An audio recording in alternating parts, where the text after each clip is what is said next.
CPM സംസ്ഥാന കമ്മിറ്റിയിൽ പ്രത്യേക ക്ഷണിതാക്കളെ വിളിക്കുന്ന ചില രീതി മുമ്പ് ഉണ്ടായിട്ടുണ്ട്. എനിക്ക് ഓർമ്മയുണ്ട്. തോമസ് ഐസക്കും EM ശ്രീധരനും പ്ലാനിംഗ് ബോർഡ് മെമ്പർമാരെന്നുള്ള നിലയിൽ അതുപോലെ പലരെയും പ്രത്യേക ക്ഷണിതാക്കളാക്കി വിളിച്ചിട്ടുണ്ട്. സ്വാഭാവികമായും CPM കേന്ദ്രീകൃത ജനാധിപത്യ ഘടനയനുസരിച്ച് മേൽ കമ്മിറ്റിയിലുള്ള ഏതാൾക്കും താഴെയുള്ള ഏത് കമ്മിറ്റിയിലും പങ്കെടുക്കാം. ഇപ്പോൾ സെൻട്രൽ കമ്മിറ്റിയിലുള്ള ഒരാൾക്ക് ഏത് സ്റ്റേറ്റ് കമ്മിറ്റിയിലും പങ്കെടുക്കാം. ലോകത്തിലെല്ലായിടത്തും കമ്മ്യൂണിസ്റ്റ് പാർട്ടികളെല്ലാം നശിച്ചിട്ടുള്ളത് അധികാര കേന്ദ്രീകരണം കൊണ്ടാണ്. പാർട്ടി ഉദ്യോഗസ്ഥവൽക്കരിക്കപ്പെടും, ബ്യൂറോക്രാറ്റൈസ്. ഒരു നേതാവിൽ നിന്ന് കിട്ടുന്ന അഭിപ്രായങ്ങൾ മാത്രം എല്ലാ വകുപ്പുകളിലും ഇടപെടുന്ന ഒരു മുഖ്യമന്ത്രി.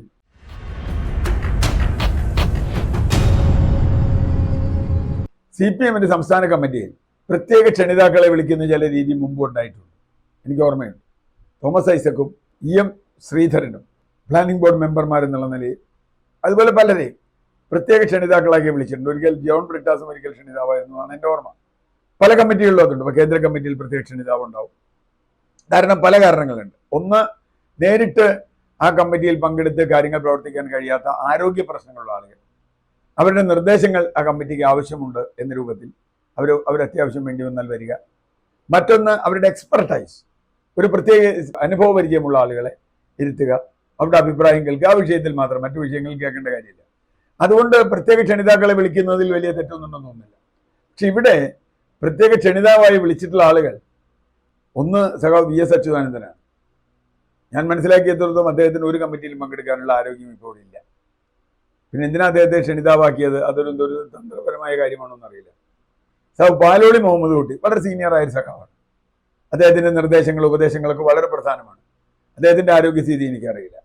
വൈക്കം വിശ്വനും ആരോഗ്യപരമായ പ്രശ്നങ്ങൾ അതിൽ നിന്ന് വിട്ടു നിൽക്കുന്ന ആളുകളാണ്. അവരെടുക്കുമെന്നല്ല. നേരെ മറിച്ച് ഇപ്പോൾ AK ബാലനെയോ അതുപോലെയുള്ള ആളുകളേക്ക് എടുക്കാമല്ലോ. വേണമെങ്കിൽ ആരോഗ്യമുള്ള ആളുകൾ എടുക്കാമല്ലോ ക്ഷണിതാവായിട്ട്. അതെന്തുകൊണ്ട് എടുത്തില്ല? അത് മാത്രമല്ല, അതിൻ്റെ കൂടെ PK ശ്രീമതിയോട് കമ്മിറ്റിയിൽ ഇരിക്കേണ്ടെന്ന് പറഞ്ഞു. അതിപ്പോൾ അവസാനം കേൾക്കുന്നത് ഉണ്ടെന്നും ഇല്ലാന്നും വല്ല തർക്കങ്ങളാണ്.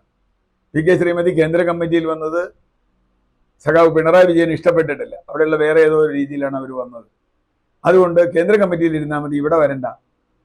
സ്വാഭാവികമായും CPM കേന്ദ്രീകൃത ജനാധിപത്യ ഘടനയനുസരിച്ച് മേൽ കമ്മിറ്റിയിലുള്ള ഏതാൾക്കും താഴെയുള്ള ഏത് കമ്മിറ്റിയിലും പങ്കെടുക്കാം.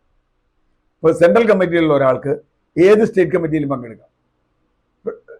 സെൻട്രൽ കമ്മിറ്റി അംഗം എന്ന നിലയിൽ തന്നെ പങ്കെടുക്കാം. അതുകൊണ്ടാണല്ലോ ഇപ്പോൾ CN മോഹനൻ സ്റ്റേറ്റ് സെക്രട്ടേറിയറ്റിലേക്ക് പോയപ്പോൾ ഇവിടെ പുതിയ ജില്ലാ സെക്രട്ടറി തിരഞ്ഞെടുത്തു.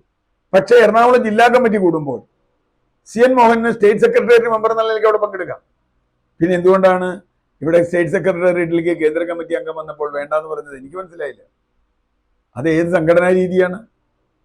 അത് യഥാർത്ഥത്തിൽ പ്രശ്നം അവിടെ തന്നെയാണ്. കമ്മിറ്റിയിൽ ആരിരുന്നിട്ടും പ്രത്യേകിച്ച് യാതൊരു കാര്യമില്ല. ഒരു സിനിമയിൽ ബിജുമേനോൻ പറയണ മാതിരി ഒരു കാര്യമില്ല, വരും പോവും, അത്രേ ഉള്ളൂ. കാരണം ഒരാളുടെ അഭിപ്രായത്തിന് ഇവിടെ തീരുമാനത്തിന് വിലയുള്ളൂ. ഇപ്പൊ കേന്ദ്ര കമ്മിറ്റി ആയാലും അഖിലേന്ത്യാ ജനറൽ സെക്രട്ടറി ആയാലും ഇദ്ദേഹത്തിനോട് ചോദിച്ചിട്ട് വേണം അവിടെ എന്താ ചെയ്യേണ്ടതെന്ന് പറയാൻ.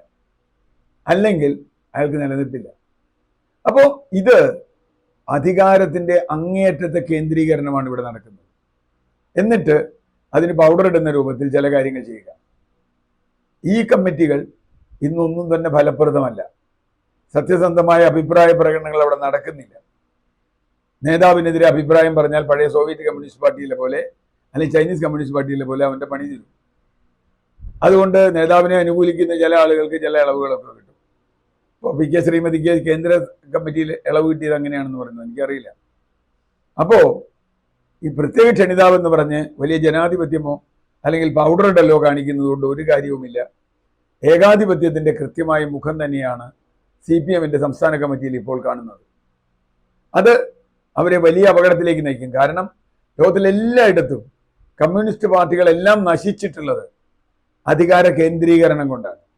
ഒരു വ്യക്തിയിലേക്ക്, അദ്ദേഹത്തെ പിന്തുണയ്ക്കുന്ന ചെറിയൊരു ഗ്രൂപ്പിലേക്ക് അധികാരം മുഴുവൻ കേന്ദ്രീകരിച്ചാൽ ആ പാർട്ടി പിന്നെ ഉണ്ടാവില്ല. മാവോ സേതുങ് പറഞ്ഞത് ബൊമ്പാർഡ് ഹെഡ് ക്വാർട്ടേഴ്സ് എന്നാണ്. പാർട്ടി കേന്ദ്രങ്ങളെ തകർക്കാനാണ് മാവോ സേതുങ് അണികളോട് പറഞ്ഞത്. എന്താ കാര്യം? പാർട്ടിയാവുമ്പോൾ, ഒരു കമ്മിറ്റി ആവുമ്പോൾ പല സ്വഭാവക്കാരുണ്ടാവും. അതിൽ ചില ആളുകൾ അടിമകളെ പോലെ പെരുമാറും. ചില നേതാക്കൾക്ക് വേറൊരാൾ എതിരഭിപ്രായം പറയുന്നത് ഇഷ്ടം ഉണ്ടാവില്ല. അതുകൊണ്ട് നിങ്ങൾ പാർട്ടിയെ ഭയക്കരുത്. നിങ്ങൾ പാർട്ടി ഹെഡ് ക്വാർട്ടേഴ്സ് ബൊമ്പാർഡ് ചെയ്യണമെന്ന് കണ്ടിന്യൂസ് റവല്യൂഷൻ അല്ലെങ്കിൽ കൾച്ചറൽ റവല്യൂഷൻ എന്ന് പറയുന്ന കാലത്ത് മാവോസേതുങ് പറഞ്ഞിട്ടുണ്ട്. അല്ലെങ്കിൽ പാർട്ടി ഉദ്യോഗസ്ഥവൽക്കരിക്കപ്പെടും, ബ്യൂറോക്രാറ്റൈസ്. ഒരു നേതാവിൽ നിന്ന് കിട്ടുന്ന അഭിപ്രായങ്ങൾ മാത്രം എല്ലാ വകുപ്പുകളിലും ഇടപെടുന്ന ഒരു മുഖ്യമന്ത്രി. താത്വികമായി മുഖ്യമന്ത്രിക്ക് ഏത് വകുപ്പിലും ഇടപെടാം, ഇല്ലാന്ന് ഞാൻ പറയുന്നില്ല. പക്ഷേ മുഖ്യമന്ത്രിയോട് ചോദിക്കാതെ ഒരു വകുപ്പിലും ഒരു തീരുമാനവും എടുക്കാൻ കഴിയാത്ത ഒരു അവസ്ഥയിൽ നിന്നുണ്ട്. ഇത് ജനാധിപത്യത്തിന് ഭൂഷണമല്ല, ഇടതുപക്ഷ രാഷ്ട്രീയത്തിന് ഭൂഷണമല്ല. കാരണം അന്തിമമായി ഇതൊരു ഫാസിസ്റ്റ് ഘടനയിലേക്കാണ് നയിക്കുക. അത് കമ്മ്യൂണിസ്റ്റ് പാർട്ടിക്ക് തകർച്ചയായിരിക്കും അതിനുണ്ടാവുക. അത് ഒഴിവാക്കുന്നത് നല്ലതാണ് എന്ന് മാത്രമേ ഇപ്പോൾ പറയുന്നു.